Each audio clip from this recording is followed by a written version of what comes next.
This is a mock interview conducted by ForumIAS Academy at New Delhi. The interview panel includes eminent academicians, retired bureaucrats, and other luminaries. The objective of the program is to acquaint the candidate with the format and expectations of the personality test conducted by UPSC.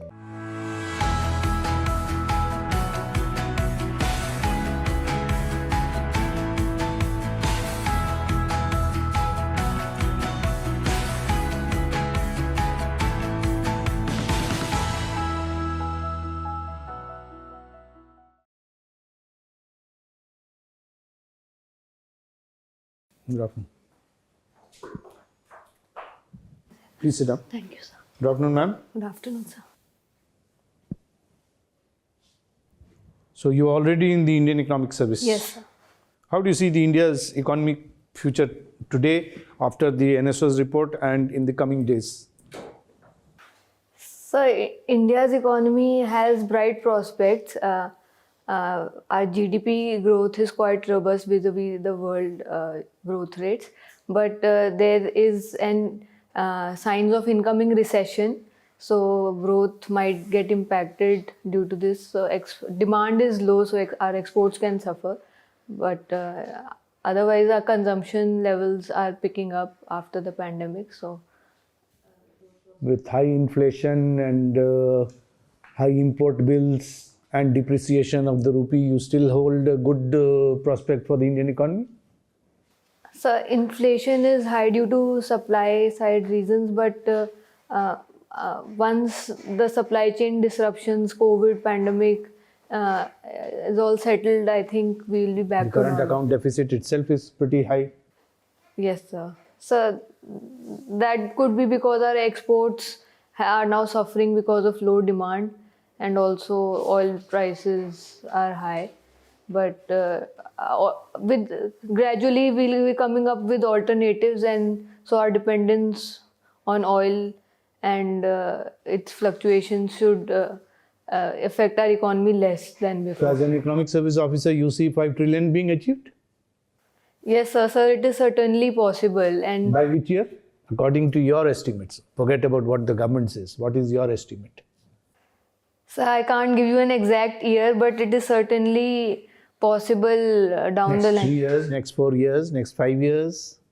So it should take for next 5 years. Once all the districts identify their growth drivers and start working on them, I think it is certainly possible. So what do you do in swimming? Backstroke? So I used to do it in my school days, Now you freestyle. stopped swimming? So now it's been a long time. Okay. It's a good sport. Yes, sir. You not interested now? So now there's a little scarcity of time. So, but I definitely would want to do it. In fact, I'm going for training to Hyderabad now, my foundation course training. So I might do this For in the Indian Economics? in the Indian economics. Is it with the police academy? No, sir, it's MCR HRD Academy. Okay. So MCH HRD. So there you will do swimming. Yes, sir. So today, if I ask you to go on a lunch with one of the Bollywood actors, who would it be and why? Sir, I don't think I'm fond of any Bollywood. Okay, good. Tomorrow, if you were to take the shape of an animal, which animal would you like to be? So I think Homo sapiens once again. Back to Homo sapiens. Yes, sir. Good. So swimming was one of your hobbies during school days. Now we had heard some news that there are posh swimming clubs at some of the locations in Maharashtra also, where there is a lot of water scarcity, and even in Rajasthan. Now, would you say that to promote the tourism, just because it is bringing the economy, should we promote such kind of water sports and maybe fun kingdoms in the desert areas? So water sports can certainly be tried, but I'm not sure how many tourists it will attract. But this is something which all states can work on and provide good amenities. No, I did not get you. Is it a good idea to promote tourism in desert areas? So if we can arrange water there and also Yes, we can extract groundwater and create it. Should we do it? so we should probably use water for more productive purposes there, and wherever water is available in abundance there, probably we can have. Okay. What is the profession of your mother and father? So both my parents are teachers in Delhi government schools. In Delhi government school. Can you describe the Delhi government education model and how it is different from other areas? So first of all, in terms of infrastructure, Delhi government schools have got an infrastructure upgrade vis-a-vis other places and vis-a-vis their own system before. So now the schools have better school desks, infrastructure, good toilets. So that has been one focus area of the government. Next, there are a lot of curriculum changes. They have happiness curriculum to focus on their mental health. They also have Desh Bhakti curriculum to instill some patriotic feelings in them. A lot of exposure visits to different regions of India, like Sikkim, under Ek Bharat, Shresh Bharat. So to give students some exposure, and also teachers are being sent to Singapore for trainings. So that all that was not there before, sir. So if we talk about education in general in India, what are the 5 priority areas you will work upon for education. for education? So first, I will ensure that the teachers are trained regularly on the whatever dynamics are occurring in their subject. So if economics teacher is there, she must be trained in the dynamic areas, or a physics teacher in the dynamic areas of their subject, so that when they bring new concepts, new and can relate it to the real world, students can find it interesting. So secondly, I would like to monitor the learning outcomes of students, and where through some app or some AI based app, so that a teacher gets to know in which specific subject the student is lacking, and so personalized tests can be designed for that student. Third, sir, I would also like to monitor the attendance rate of students as well as teachers. So there's a lot of absenteeism seen, especially in rural areas. So that I would like to curb. Third, sir, I would like fourth, the infrastructure should be operations and maintenance of the infrastructure in the schools should be good. So fifth, I would like that some kind of spiritual teaching is also provided to students. So because all the sciences are taught in schools, but I think science of the soul should also be taught to students, so that at the end of the day they become good humans. So what all comes under the spiritualism which you want to teach? Any 3 points which you want to teach students? So first of all, I would like to the students to know that the soul and the body are separate, and so if somebody passes away, it's just the body that has gone and not really the soul. So soul is still alive, and there's no need to grieve over deaths and all that. Second, I would like to convey through spirituality that it's okay if you make economic losses when you run a business or anything, but you should not resort to wrong means, especially the teaching of means and ends. So third, I would like them to know that they must focus on their karma and leave the results to God, and remain even-minded both in success as well as failure. So with respect to the first and third point which you mentioned regarding body and soul and the karma, these are mainly revolving around Hinduism.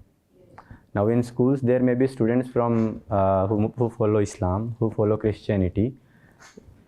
Why would you expose them to this idea, and why would you force these ideas upon them? So even Christianity has these concepts of body, soul and spirit. So it is not in conflict with Hinduism. Does Islam has the karma theory? So it does have the theories of detachment, that you must be detached from the results. So I'm not sure if they teach about karmas and the various types of karmas. So why would you teach them then? So I think if it's beneficial for the student, then irrespective of whatever religion is teaching, I think the student should imbibe the good things from all religions. Okay. Then you talked about Lodi celebrations. So Lodi is called in other areas as what? It is basically in Punjab, right? The same occasion is known as what different festivals in other parts of country?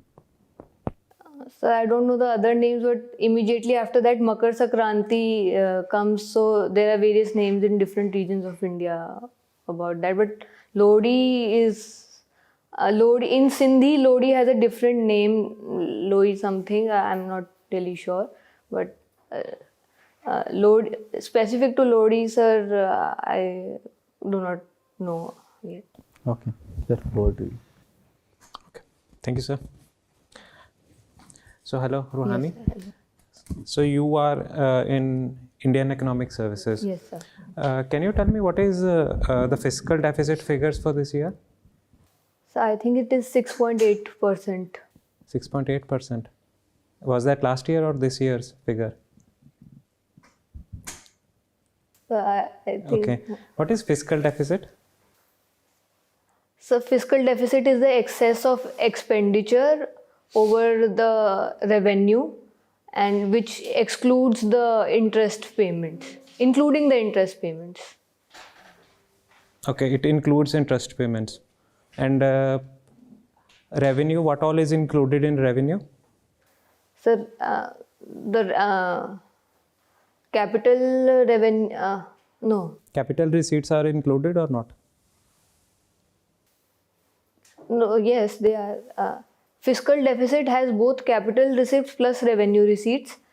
They are minus, subtracted from the expenditure. If a government borrows a loan, what kind of a receipt is it? Can we classify it in a receipt? Yes, sir, it is a capital receipt. So if a government is borrowing loan, will that be included in fiscal deficit?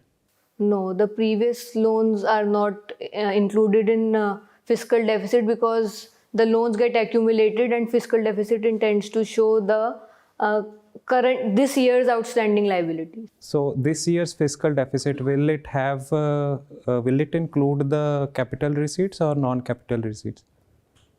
So both are included. It will include capital receipts. Yes, but the loans are not. But isn't loan a capital receipt also? It is, but the idea of fiscal deficit is to show this year's liability and not the previous year's loans that previous governments have taken. Okay, okay. So what is the government's target regarding fiscal deficit? Has FRBM Act put any target on this? Yes, sir. Historically, our targets have been 3%, but some relaxation had been provided due to COVID. So I think the target for now is 4.5% of the GDP for fiscal deficit. Is that the target? When was the FRBM Act last amended? So I'm not sure, but it was amended. So what were the provisions that were amended? They shifted the target date? Yes, sir. And was that 4.5% added in that amendment? Yes, sir, I think so. Okay, okay. So you belong to Haryana. Yes. Can you tell me which is the poorest district in Haryana? So I'm not sure, but my guess is, I think Mewat. Mewat. Might be, no, because it is an aspirational district. Okay. Can you enumerate the reasons why that state is backward? So I think lack of education and health facilities, lack of investments, and infrastructure is also not as good as other developed districts like Gurgaon, Faridabad. So if you are a district magistrate there, what steps will you take? So I think for Mewat, their growth driver is livestock, milk production. Okay. So I would first want to see if there are opportunities in the livestock sector, if we can do some branding Okay, or that's one aspect. Livestock, you have said you focus basically agriculture and allied activities, livestock. Next. second, sir, one district, one product approach also we can. And what is the current one product that is being promoted here? I am yet to read on this. Okay. So, but I will identify one product which we can do proper branding and commercialization and maybe focus on exports. Okay. Third is I would like to focus on education there, so that. But don't you think the present the district magistrates, they would be doing something about it? So they must be definitely doing something. So what would you do extra or different? So I would try to bring efficiency in the processes, but Okay. exactly, sir, I can tell only when I'll be posted. Okay. That's all from my side. I'll pass on to the next person. Ruhani, Yes. will you call our growth as inclusive? National growth, is it inclusive? Yes, sir, to a large extent. It is inclusive. Yes, sir. So then why do we have so much widespread poverty? So the intention of growth is that we provide opportunities to different sections, be it women or the SC/STs. So currently, we are providing facilities to women so that they can work. So like we are providing credit opportunities through Mudra Stand Up Yojana, or we are providing working women hostels or crèche facilities to working women. So to that extent, the government is doing all it can. But I think there are other reasons also due to which the exact benefits do not percolate to. What kind of reasons? So like social reasons, as in that not all families allow their women to work, and not everybody is comfortable in leaving their traditional jobs in agriculture and migrating to urban regions. Okay. Is there intergenerational poverty in India? So there is, but it is gradually reducing. So the son of a farmer does not want to be a farmer anymore. He wants to come to cities, and So is that a good thing? so I think the less population in agriculture and more absorption of this population in other industries as well as services, it's a good transformation for the economy. Okay. What is universal basic income? So universal basic income is the minimum income that must be provided to all, so that they can fulfill their needs, basic needs like food, clothing, and shelter. So the idea is that everybody, whether they have employment or not, should have certain income, so that if at all they have to take some risks in life or they suffer some accidents in life, they have some income to support them. Okay. Suppose you are posted to Uttarakhand and you are asked to make a disaster management strategy. What elements will be there in your mind to prepare a disaster management strategy for the state? So first of all, I would identify the disaster-prone areas and what type of disaster they are vulnerable to. So some area might be vulnerable to glacial floods, or some to land subsidence. Okay, So mapping. First of all, do the mapping. Then? mapping. Then I would take specific, depending on the vulnerability of the area, I would like to evacuate people and take them to safer zones. Okay. So you talked about vulnerability of the areas. Yes. Won't you consider the vulnerability of people also? Yes, sir. That vulnerability is a broader term, so I would look at the vulnerability of people also, and as well That as is the first step. What are other steps in the strategy?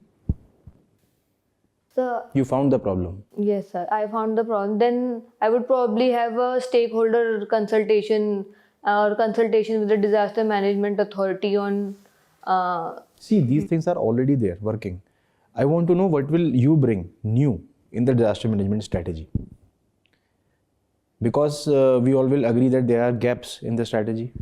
So what will be your input so as to fill those gaps? So my input would be that a region should have number of people as well as allow tourists in accordance with its carrying capacity. If there are excess of people in one area which the region cannot sustain, then Where will you send them? so we will try to Then take you the, only said that people are not comfortable, giving up their profession and moving out. yes, sir. How would you convince them to move? So there we will have to provide them adequate compensation and rehabilitate them. Okay. How does Niti Aayog differ from Planning Commission? So Planning Commission had financial powers to the states, but Niti Aayog is more of a think tank, and here we monitor the outputs and outcomes of different schemes, and on the basis of our monitoring and evaluation reports, the Department of Expenditure in the Ministry of Finance has the real financial powers now. What are the differences? So it's that we provide our inputs that the scheme is doing well, and so its financing should be continued. And if the scheme is performing poorly, so What is the contribution of Niti Aayog towards cooperative federalism? Niti Aayog acts as a platform where states can raise their issues with the different ministries as well as the chairman of Niti Aayog, which is the Prime Minister. So there are different conferences held. Ongoing, there's a Chief Secretaries Conference where all state Chief Secretaries have come and various themes are being discussed. So in that way, cooperative federalism is being brought. Okay, all right. My last question to you is, are you aware about two-front war? Yes, sir. What is it? So, two-front war, India is vulnerable to from two fronts, China and Pakistan. So, there is a possibility of a war on. Okay. So according to you, which is the more dangerous of a front? So, I think both are equally dangerous. Equally dangerous. Okay. Thank you, Ruhani. That's all from my side.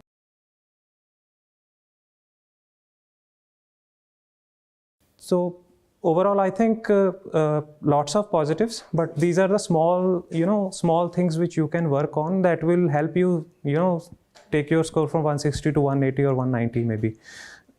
If you show the board that you have a structured approach, you have a structured way of thinking, that will, work very positively for you.